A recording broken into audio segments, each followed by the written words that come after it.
শীতের শেষে বসন্তকাল, এখন চলছে বসন্তকাল। বর্মীবাজারের ইতিহাস বেশ পুরনো। জানা যায় প্রায় 400 বছর আগে শীতলক্ষ্যা নদীর তীরে এই বাজারটি গড়ে ওঠে।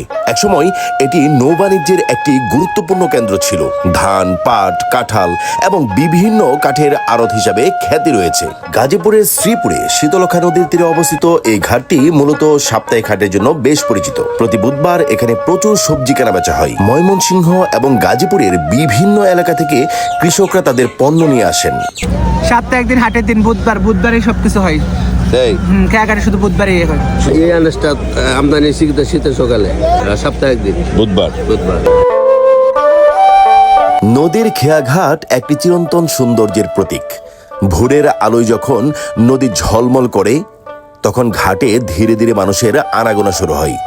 এ দৃশ্য বড়ই মনোরম, ছবির মতো সুন্দর। ঠিক এইরকম একটি গ্রামীণ দৃশ্য যদি আপনি দেখতে চান, তাহলে আপনাকে চলে আসতে হবে গাজীপুর জেলার শ্রীপুর উপজেলায় বর্মীবাজারের খেয়াঘাটে।